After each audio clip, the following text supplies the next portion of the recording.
Hello students, welcome to edit 2026। और आज हम अपनी वीडियो का नेक्स्ट पार्ट, जो कि बहुत बहुत ज़्यादा इम्पॉर्टेंट है, को स्टार्ट करने जा रहे हैं। जैसे कि मैंने आपको पहली वीडियो में, इससे पहले वाली वीडियो में बता चुकी हूँ कि जो हमारा issues and world history first का जो सिलेबस है वो मैं ऑलरेडी वीडियो डाल चुकी हूँ। ओके, तो अभी मैं आपको मेन पॉइंटर्स की वीडियो बनाई है मैंने, सिर्फ और सिर्फ आप बच्चों के लिए, ताकि आपको ईजी रहे पहले समझने में कि किस क्वेश्चन के अंदर कौन कौन से पॉइंट जो हैं वो वैलिड हैं और बहुत ज़्यादा इंपॉर्टेंट है। ओके, और इसी के साथ मैं बता देती हूँ जो ये वाला टॉपिक है बीए प्रोग्राम थर्ड ईयर के रेगुलर वाले बच्चों के लिए, सोल नॉन, इन सब बच्चों के लिए ये सब्जेक्ट हिस्ट्री डिसिप्लिन में पढ़ना कंपलसरी होता है।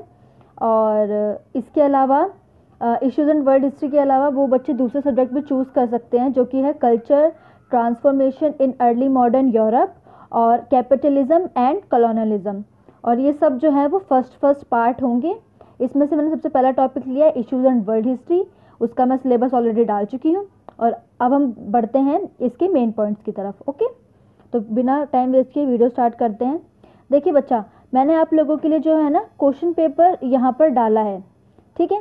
इस क्वेश्चन पेपर के अकॉर्डिंग ही हम क्वेश्चन सॉल्व करेंगे। इसमें से 6 क्वेश्चन ऐसे हैं बच्चा जो आपके हर साल रिपीट होते ही होते हैं, मतलब वो क्वेश्चन तो आपके कहीं नहीं जाएंगे, एज इट इज़ वो क्वेश्चन आते ही आते हैं। जिसमें से हमारा जो क्वेश्चन है पहला, पूंजीवादी औद्योगिकरण क्या है, यह आधुनिकता से कैसे संबंधित है।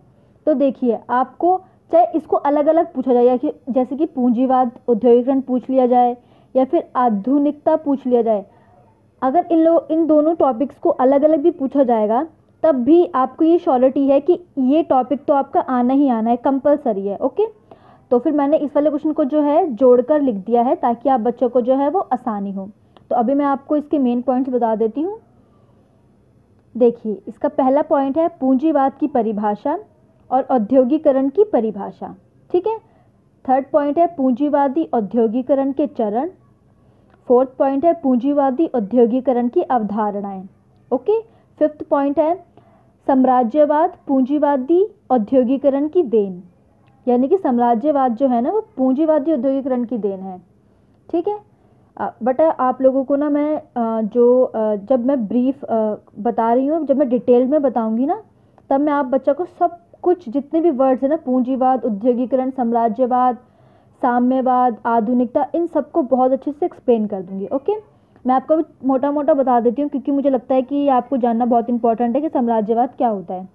देखिए बच्चा, जब कोई देश किसी और, जैसे कि मान लीजिए जो ब्रिटेन है वो एक साम्राज्यवादी देश है और इंडिया क्या है, एक उपनिवेशवाद देश, यानी कि जो देश किसी अन्य देश पर कब्जा करता है, यानी कि स्ट्रॉन्ग पावर किसी वीक कंट्री के ऊपर जो है वो अपना हक जमा लेती है, तो वो जो स्ट्रॉन्ग पावर होती है वो कहलाती है साम्राज्यवाद। ओके, और जो वीक कंट्री होती है वो कहलाती है उपनिवेश। किसी भी स्ट्रॉन्ग कंट्री का उपनिवेश होता है जो वीक कंट्री होती है। ओके, वो क्या होता है, उपनिवेश होता है। तो जो पूंजीवादी औद्योगिकरण के आने से ही साम्राज्यवाद को जो है बढ़ावा मिला, ठीक है। मैं डिटेल में पढ़ाऊंगी आपको, तब मैं बताऊंगी कि कैसे जो अपना सामान बेचने के लिए उन लोगों ने उपनिवेश ढूंढने लगे ताकि उन कंट्रीज़ का जो है वो सामान बिकने लगे उन देशों के अंदर, ठीक है। 6 पॉइंट है आधुनिकता का अर्थ, आधुनिकता का पूंजीवाद से संबंध और निष्कर्ष। इंपॉर्टेंट क्वेश्चन है, हर बार रिपीट होता है, चाहे अलग अलग तरीके से पैटर्न से पूछ लिया जाए, बट रिपीट होना कंपलसरी है।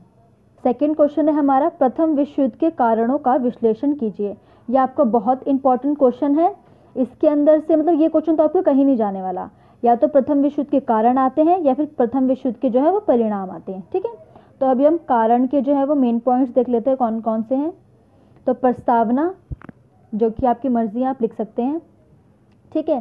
सेकेंड पॉइंट है यूरोपीय शक्तियों में गड़बड़ी। थर्ड है गुप्त संधियां तथा गुटों का निर्माण। फोर्थ, फ्रांस तथा जर्मनी की शत्रुता। फिफ्थ, साम्राज्यवादी प्रतिस्पर्धा का विस्तार। सिक्स्थ, सैन्यवाद। सेवन्थ, अंतर्राष्ट्रीय संस्था का अभाव। एट्थ, जनमत एवं समाचार पत्र। तत्कालीन कारण। और 10th है निष्कर्ष। ठीक है बच्चा, मैं बहुत अच्छे से आपको एक्सप्लेन कर दूंगी और डेफिनेटली आपको ये आंसर जो है बहुत आसान लगने वाला है और पेपर में आपको बहुत अच्छे मार्क्स इससे मिल जाएंगे। बढ़ते हैं थर्ड क्वेश्चन की तरफ। देखिए बच्चा, बहुत ज़्यादा इंपॉर्टेंट क्वेश्चन है, मोस्ट इंपॉर्टेंट लगा लीजिए। मतलब अगर आपने जो है इशूज एंड वर्ल्ड हिस्ट्री अगर पढ़ा है तो उसके अंदर ये क्वेश्चन ना हो ऐसा हो ही नहीं सकता। ठीक है, जो कि है 1917 यानी कि 1917 की बोल्शेविक क्रांति के क्या कारण थे। और मैंने 3 तरीके से लिखा है क्वेश्चन, क्योंकि ये तीनों पैटर्न से जो है वो क्वेश्चन पूछा जाता है। तो फर्स्ट क्वेश्चन है 1917 की बोल्शेविक क्रांति के क्या कारण थे, जो कि डायरेक्ट पूछ लिया गया है। उसके बाद है रूसी क्रांति के सामाजिक व राजनीतिक महत्व पर चर्चा कीजिए। और थर्ड इसका जो पैटर्न है क्वेश्चन पूछने का वो है उन परिस्थितियों तथा प्रक्रियाओं की व्याख्या कीजिए जिनके माध्यम से बोल्शेविक अक्टूबर या फिर बोल्शेविक अक्टूबर क्रांति 1917 में रूस में सत्ता की शिखर तक पहुंचे। अब देखिए बच्चा, 3 तरीके हैं इस क्वेश्चन को पूछने के, लेकिन आंसर आपका सेम है। बच्चे क्या करते हैं, ये जो थर्ड वाला जो मैथ जो है ना, ये लैंग्वेज, इस लैंग्वेज को देख के बच्चा ना गलत लिख देते हैं आंसर। मतलब सब कुछ ही अलग बता देते हैं, पैटर्न ही अलग कर देते हैं। बच्चा कंफ्यूज नहीं होना, वही चीज़ पूछिए, सेम आंसर आएगा। ओके, देख लीजिए इसके मेन पॉइंटर्स। प्रस्तावना, निरंकुश एवं स्वेच्छाचारी जार का शासन। बेटा देखिए, जार जो है ना, वो जो है ना उस टाइम का राजा था, उस समय के जो राजा थे ना उसको जार कहा जाता था। और थर्ड पॉइंट है योग्य अयोग्य एवं भ्रष्ट नौकरशाही। अयोग्य का मतलब होता है जो चीज़ योग्य नहीं होती। ठीक है। फोर्थ पॉइंट है किसानों की दयनीय दशा। दयनीय का मतलब होता है बुरी दशा, खराब दशा, हीन दशा। पांचवा पॉइंट है मजदूरों श्रमिकों की हीन दशा। छठा है सामाजिक और आर्थिक असमानता। सातवां है समाजवादी विचारधारा का विकास। बेटा समाजवादी से यहाँ पे मतलब है साम्यवादी। ठीक है, जो सभी को साथ लेकर चलती है व्यवस्था। 7th है हमारा समाजवादी विचारधारा का विकास, जो कि मैं बता चुकी हूँ। 8th है जार की रूसीकरण की नीति। 9th है प्रगतिशील चेतना का विकास।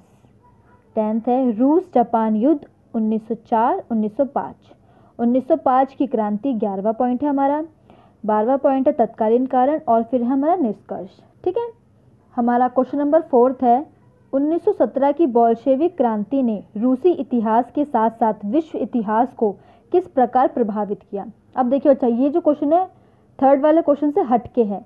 इसके अंदर हमें विश्व इतिहास के बारे में बताना, यानी कि वर्ल्ड पर जो उसका इम्पैक्ट पड़ा, प्रभाव पड़ा, प्रभावित किया, वो बताना है। किसने? रूसी क्रांति ने, जो कि कब हुई थी? जो कि हुई थी 1917 में। इसके मेन पॉइंटर्स हैं प्रस्तावना, ज़ारशाही की समाप्ति, अनेक राजवंशों का अंत, प्रथम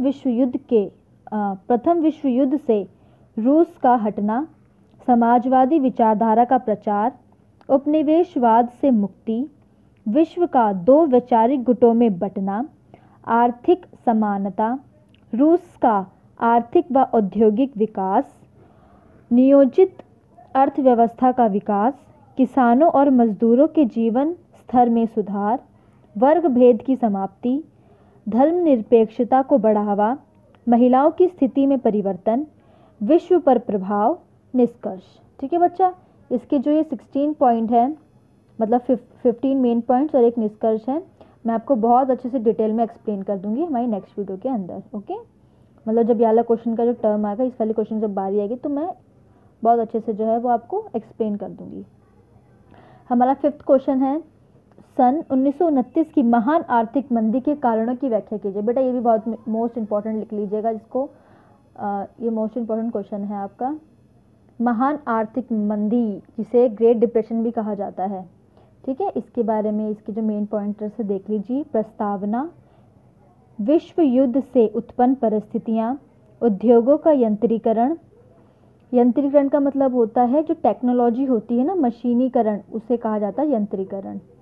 कृषि क्षेत्र में अति उत्पादन, आर्थिक राष्ट्रीयता, शेयरों के मूल्यों में गिरावट, कारखानों व बैंकों का मंद होना, बेरोजगारी, स्वर्ण का विषम विभाजन, तत्कालीन कारण और निष्कर्ष। ठीक है बेटा, बहुत अच्छे से एक्सप्लेन कर दूंगी, कंफ्यूज नहीं होना। नेक्स्ट क्वेश्चन की तरफ बढ़ते हैं। क्वेश्चन नंबर 6 है 1929 की महान आर्थिक मंदी के यूरोप पर पड़े प्रभाव का विश्लेषण कीजिए। बच्चा इसे ना यूरोप कर लेना, ये टाइप होने में प लगा नहीं इस पे, ओके। और इसी को दूसरे तरीके से पूछा जाता है, 1929 की महामंदी के प्रमुख कारणों की व्याख्या कीजिए। औद्योगिक विश्व पर इसका क्या प्रभाव पड़ा। अभी हम क्या कर रहे हैं, अभी हम प्रभाव कर रहे हैं। फिफ्थ क्वेश्चन था, कौन सा था फिफ्थ क्वेश्चन? फिफ्थ क्वेश्चन था कारण। तो कारण और परिणाम, आपको हर चीज़ के कारण भी करने हैं और परिणाम भी करने हैं। इसके मेन पॉइंटर्स देखते हैं। महामंदी का महाप्रभाव, एक तरीके से परिभाषा ये बेटा फर्स्ट पॉइंट, बट मैंने इसको अलग तरीके से लिखा था कि जो कि है चेकर को अच्छा लगे देखने पे, अरे वाह बच्चा बड़ा अच्छा लिखता है, ठीक है। सेकंड पॉइंट है आयात वस्तुओं पर भारी कर, लोगों की सरकार पर निर्भरता, उत्पादन की अधिकता, यूएसए के पास अधिक सोना, आर्थिक संकट का विश्व के प्रमुख देशों पर प्रभाव। अब जो है ना आर्थिक संकट से जो अलग अलग जो कंट्रीज़ हैं उनके ऊपर क्या इम्पैक्ट पड़ा, उनके बारे में भी मैंने थोड़ा थोड़ा लिखा है कि वो कौन कौन सी कंट्री है जिनको सबसे ज़्यादा प्रभाव पड़ा इसका।